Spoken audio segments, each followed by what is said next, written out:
Bon, je vais faire un peu brut de décoffrage parce que j'avais pas du tout prévu de le faire. Mais je me disais que ça pouvait être une bonne idée et vous donner un peu des news de ce qui se passe par ici. Parce que j'aimerais pourquoi pas continuer cette chaîne parce que je trouve que ça peut être rigolo de partager avec vous mon expérience de femme expatriée qui ouvre son salon de manicure à l'étranger. Donc là en l'occurrence c'est New York. Et aujourd'hui j'ai décidé de ranger tout mon bazar. Alors voilà, je vais sortir, je sais pas si ça va être décousu ou pas tout ce que je fais. Écoute, je me lance, on verra bien ce que ça donne et voilà, je vous embarque avec moi dans mes pensées, dans comment je vais ranger tout ça. Et voilà, donc je vais tout mettre par terre, sur la table, où je peux. Je sais pas si on me voit là, je vais essayer de mieux caler pour qu'on voit. Voilà, tout mon bazar. Et c'est parti pour un peu de papote entre nous. Et voilà, je vous invite à laisser des commentaires si jamais au fil de la vidéo vous avez des questions et si je peux y répondre pour qu'on puisse échanger toutes ensemble. Voilà, c'est parti. Donc pour refaire un petit point sur ce qui s'est passé dans ma vie récemment, en fait j'avais commencé à faire ma première vidéo YouTube en janvier quand j'étais à Singapour et c'était sur ma valise parce qu'à Singapour en fait je faisais les ongles chez mes clientes et en fait fin janvier on a eu la nouvelle comme quoi on allait déménager à New York et ça a tout bouleversé, ça a tout changé. Et quand on a su qu'il fallait qu'on arrive en mai, je me suis dit ok, comment je vais pouvoir transporter mon entreprise à l'étranger et est-ce que j'ai encore envie de faire du domicile et aller chez mes clientes. Et en fait la réponse a été très vite répondue, c'est-à-dire que j'ai tout de suite su que j'avais envie de proposer la prestation chez moi. Parce que j'avais envie d'avoir plus de couleurs, j'avais envie d'avoir mon confort, parce que chez les clientes c'est pas toujours notre confort. Et ici c'est pas des grands buildings comme à Singapour, c'est des petites maisons avec des escaliers partout. Et j'avais pas envie de transporter ma mallette qui était assez lourde de maison en maison. Donc j'ai pris la décision de faire ça chez moi. Donc nous sommes arrivés en mai ici à New York. Et il s'avère qu'il y a eu 2 mois où nous sommes restés sur New York. Et après, nous sommes allés en France pour passer l'été avec mon fils. Mon mari nous a rejoints un peu après. Et pendant tout cet été, désolée, hein, j'ai un peu chaud. Et en fait, pendant l'été, j'ai suivi la formation de Anastasia Lafay sur la manucure russe. Parce que j'aimais à peu près ce que je proposais, mais j'étais pas complètement convaincue de ce que je faisais. J'étais toujours déçue de mes photos, toujours déçue de mes poses. Et donc je voulais absolument être remontée à bloc et sur des prestations que je proposais. Donc j'ai pris cette formation et je l'ai trouvée absolument géniale. Donc si vous voulez que je fasse une vidéo sur cette formation manucure russe de Anastasia Lafay, dites-moi et j'essaierai de vous faire un brief de comment je l'ai ressenti, qu'est-ce que j'ai appris dans cette formation et voilà. Donc tout ça pour dire que nous étions en vacances, enfin j'ai été en vacances 2 mois en France cet été et je suis arrivée en septembre ici à New York. Sachant qu'on avait visité la maison en mai, on a eu l'accord en juin et on a choisi la maison de telle manière à ce que j'ai une pièce dédiée pour les ongles ici pour pouvoir accueillir mes clientes. Donc me voilà dans cette pièce aujourd'hui. J'ai suivi une autre formation avec Anastasia Lafay, une formation business, Instagram, réseaux sociaux. Parce que je me suis dit, écoute, c'est le moment de tout enclencher. Je suis nouvelle, il faut que je cartonne, j'ai pas le choix. Donc autant mettre toutes les chances de mon côté et je vais suivre cette formation qui m'a un peu transformée sur les réseaux. Bon, c'est c'est pas du low cost, mais bon, c'est du homemade, donc c'est pas toujours tiré quatre épingles, c'est un peu comme le flux vient sur mon Instagram, mais je m'éclate, donc je me dis que c'est plutôt pas mal. Et de là, en fait, après cette formation, il en est conclu que j'étais pas assez satisfaite des poses que je faisais et que les photos que j'avais n'étaient pas au top pour que je puisse les poster. Donc Anastasia m'a dit, écoute, quelle est la solution pour que tu aies des photos pour remplir ton Instagram? Et la réponse a été proposer des prestations gratuites à des clientes ici. Et c'est comme ça que j'ai commencé à faire mon trou. J'ai proposé 5 prestations gratuites. Et en fait, petit à petit, là, les clientes, elles sont en train de revenir. Et j'ai attendu quelques semaines avant de lancer officiellement mon activité de manucure ici dans le Westchester. Parce qu'en fait, je suis au nord de New York et mon petit village s'appelle Mamaroneck. Donc, je continue mon histoire. Hier, nous sommes aujourd'hui en novembre, nous sommes le 8 novembre exactement 2022 et hier j'ai posté mon officialisation d'activité sur Facebook parce qu'il y a un groupe de francophones, enfin des Français du Westchester et j'ai lancé comme quoi je lançais mon activité. Et mes premiers gros rendez-vous sont demain, donc j'en ai 2 demain. J'en ai un vendredi et après ça s'enchaîne sur la semaine suivante. D'ailleurs, j'ai un autre truc à dire par rapport à ça. Je fais une petite parenthèse. Ce matin, je suis allée à un café d'accueil. Donc, quand on est expatrié, il y a des accueils, des associations qui s'appellent des accueils qui permettent à tous les nouveaux de se rencontrer, de faire du blabla. Et moi, je m'étais lancé un objectif ce matin, c'était de donner mon contact à 3 filles qui étaient vraiment intéressées pour se faire des manucures. Et j'ai réussi mon challenge. Donc normalement, d'ici, parce que j'ai fait une promotion jusqu'au 22 novembre, donc normalement d'ici le 22, je devrais au moins avoir 3 nouvelles clientes. Donc je suis fière de moi. Ce blabla pour dire que tout mon matériel de Singapour était rangé un peu à l'arrache au fond des tiroirs. Parce que... ah, ça c'est ma poupinelle qui est en train de sonner. Tout ça pour dire que j'ai des rendez-vous demain et qu'il faut que je range tout ce qui était en bazar pour être beaucoup plus efficace dans mon atelier. Et donc voilà, rangement. Et aujourd'hui j'ai commencé à faire des commandes pour pouvoir décorer tout ça parce que ça reste un sous-sol. C'est un peu, pas glauque parce que c'est assez clean, mais c'est pas très chaleureux.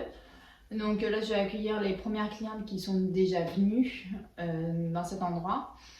Et j'espère que pour décembre et faire la saison Noël, tout sera opérationnel, que la déco me plaira. Et de toute façon, je pense que c'est un éternel changement et que ça ira au fil de l'eau. Mais bon, aujourd'hui, c'est rangement. Allez, je vous laisse un petit moment, j'arrête de parler. Et je vous laisse regarder comment je m'organise en accéléré. Et ensuite, je reprendrai la caméra pour vous montrer ce que j'ai fait, mais ça risque d'être beaucoup plus tard dans la soirée. Et si j'ai quelque chose qui me revient en tête, je repasse par là. Je sens que je vais redécouvrir des trésors que je ne savais même plus que j'avais. Ça fait trop longtemps que j'ai pas mis le nez dedans. Le meuble que je suis en train de nettoyer ici, en fait, c'est un meuble que j'ai eu à 60 $ de seconde main. Donc il est un peu tout abîmé. Je suis pas sûre que c'est ce que j'aurais choisi si j'avais dû acheter neuf. Mais pour le moment, il fait très bien l'affaire. Je pense que je vais essayer de plus tard, quand j'aurai la motivation, de repeindre les portes, de changer les boutons.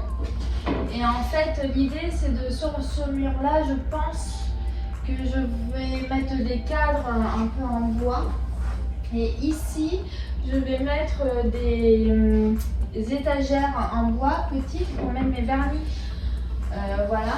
Mais je vais mettre une photo d'inspiration d'un institut que j'aimerais trop avoir la même chose à la maison. Ça va pas être possible parce que j'ai pas du tout le même style de pièce. En termes de budget, j'ai pas envie de trop claquer dedans. pour le moment. On verra au fil de l'eau et comment ça marche tout ça, mais voilà, pour l'instant je vais rester comme ça. En fait, à la base, j'avais pensé de mettre un grand, énorme Kallax avec des grands culs, comme ça j'avais pas besoin de faire de trous et faire des cases avec de la déco et des cases avec plein de tiroirs pour mettre mes limes, mes accessoires pédis, mes instruments, voilà. Mais bon, écoute, aujourd'hui je vais faire avec ce que j'ai. C'est ce meuble-là de seconde main qui est, ma foi, pas trop mal.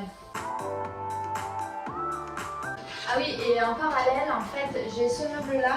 Et de Singapour, on a ramené aussi un petit meuble Billy.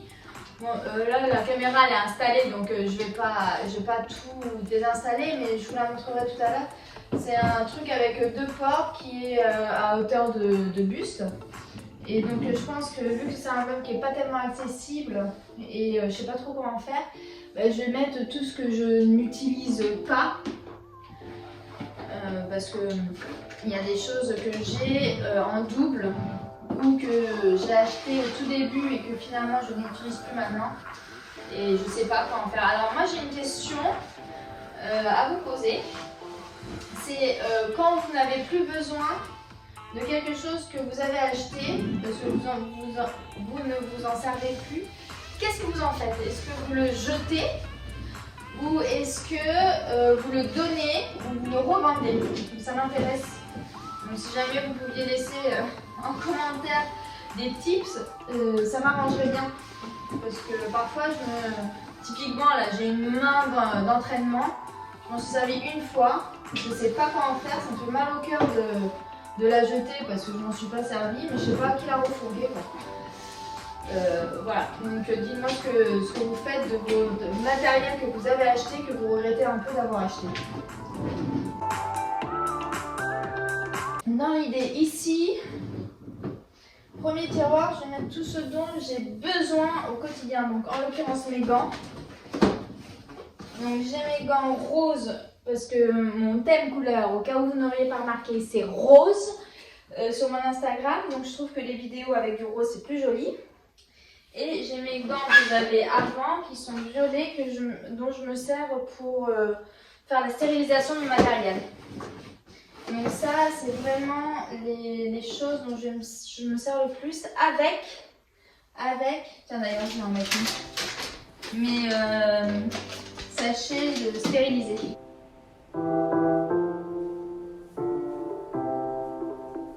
J'ai tellement de trucs, mais j'ai tellement de trucs.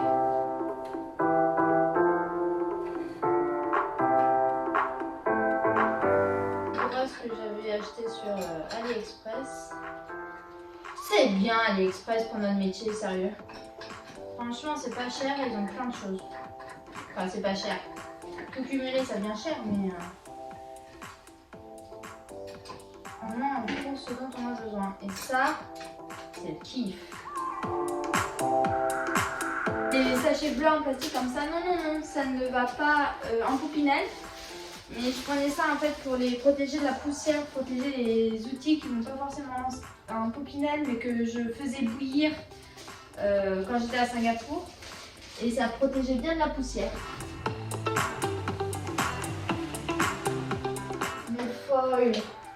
Alors ça j'ai toujours pas très bien compris comment ça marchait cette histoire parce que ça rend super bien quand je le pose mais au bout de 2 semaines ça vieillit super mal je trouve.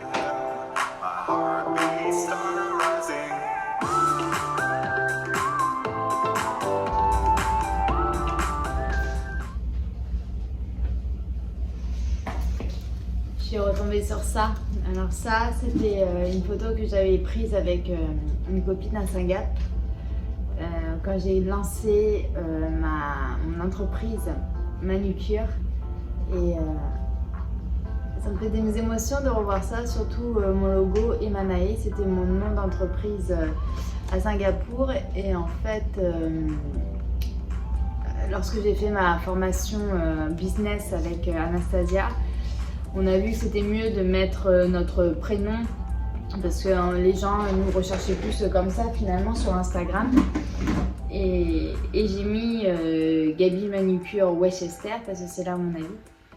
Et voilà, en fait, ça me fait vachement d'émotion parce que là, on dit que je suis heureuse et épanouie, mais en vrai de vrai, j'ai galéré de ouf. De ouf. Dans les débuts, c'était... j'en ai fait des conneries. Genre, arriver en retard en rendez-vous, genre, utiliser le mauvais embout pour la manucure, genre, oublier des cuticules et faire un travail pas complètement propre, avoir des coulures dans les cuticules et tout. Et j'étais pas du tout, mais pas du tout satisfaite de mon boulot. Et voilà, mais j'étais heureuse du boulot que je faisais. Et voilà, je voulais partager ça.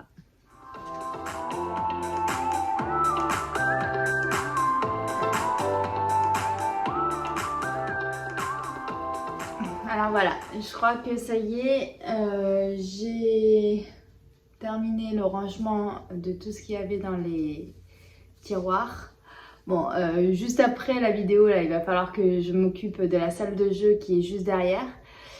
Je suis plutôt contente, même si c'est pas complètement comme ce que j'aimerais dans des boîtes bien rangées. Mais au moins, ça me permet d'y voir plus clair sur le matériel que j'ai et sur comment je peux m'organiser. J'ai juste une question à vous poser. Vous allez me dire ce que vous en pensez. Je vous prends de l'autre côté, je vous montre comment j'ai rangé à peu près, vite fait, comment j'ai organisé tout ça.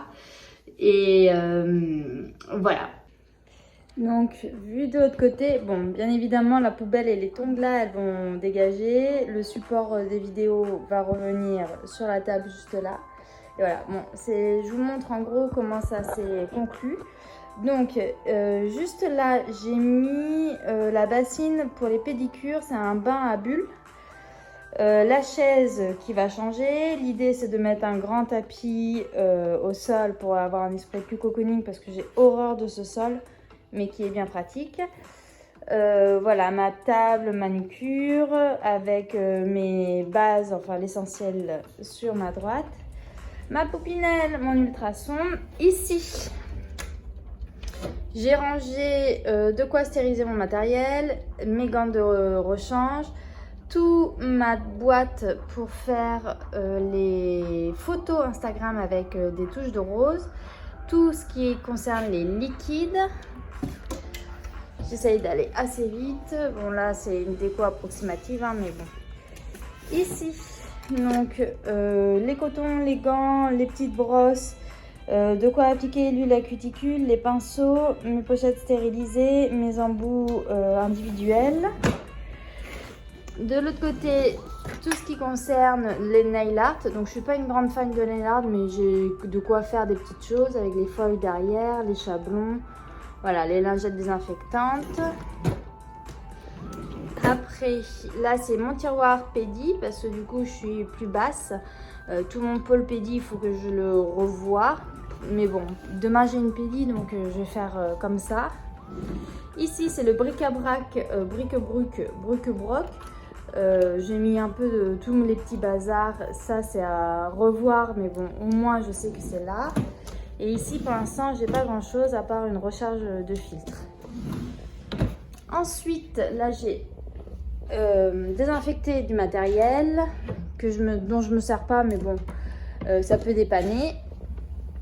Ici, donc, de quoi nettoyer mes limes, tout ce qui est lime à recharge, parce que maintenant, je n'utilise plus que ça. Ça, c'est mes anciennes limes pas utilisées, mais sorties de leur emballage. Ici, des masques pour les mains et des gommages pour mains et pieds. Là, toutes mes recharges pour les pédis, les écarts-orteils, les embouts neufs.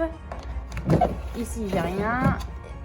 Et là, ce sont mes limes et mes polissoirs. Et ici, c'est tout ce que j'ai pour faire mes nuanciers, mes tips et tout. Donc, au moins, j'ai l'essentiel. Je sais où est-ce que je peux trouver ce dont j'ai besoin le plus souvent. Et dans ce meuble, je vais avoir ceci, donc des recharges. Là, c'est des trucs pour la pédie. Cette caisse, alors si vous voulez, j'en ferai une vidéo. Cette caisse, c'est tout ce dont j'ai acheté qui ne me sert absolument pas. Mais bon, j'ai acheté, ça me fait du mal de les jeter. Mais ça, je ferai bien une vidéo sur les conseils de ce qu'il ne faut pas acheter quand on fait de la manucure russe ou de la manucure sans l'huile à cuticule et tout. Bref, ça c'est à faire. Les pots vides, genre ça c'est inutile au possible là, pour tremper ces petites cuticules. Toutes mes paillettes, mes vernis classiques, je ne veux plus en entendre parler, mais je les ai. Des recharges, des top coats, des vernis dont je ne me sers pas souvent. Du vide, et ça c'est mes lampes de rechange si jamais il y a des choses qui cassent. Voilà, j'ai toujours ça en backup. Et je sais pas les jeter, mais typiquement celle-là il faut que je la jette parce qu'elle catalyse plus très bien. Et sinon j'avais une question à vous poser par rapport à mon meuble, celui qui est juste derrière moi, juste là. Qu'est-ce que vous en pensez? Est-ce que je le garde et je fais une déco avec des cadres sur le mur et mes vernis là, ou est-ce que je l'éjecte et je mets quelque chose de mieux? Sachant que celui-ci, je changerai les boutons, je repeindrai les portes pour qu'il fasse un peu plus clean. Mais j'ai un gros doute. Aidez-moi, éclairez-moi, mettez-moi dans les commentaires garde pas, ça m'aiderait à prendre ma décision. Parce que je l'aime pas beaucoup, mais il est assez pratique. Enfin, j'en sais rien. Dites-moi ce que vous en pensez. Et je vais faire un petit sondage également sur Instagram. Et voilà, j'espère que cette petite session rangement vous a plu. C'est pas définitif, mais au moins ça me permet de lancer sereinement mon activité sans avoir à chercher mon matériel. Et voilà, bon bah je vous dis à la prochaine vidéo et bonne soirée, bonne nuit pour moi. Ciao!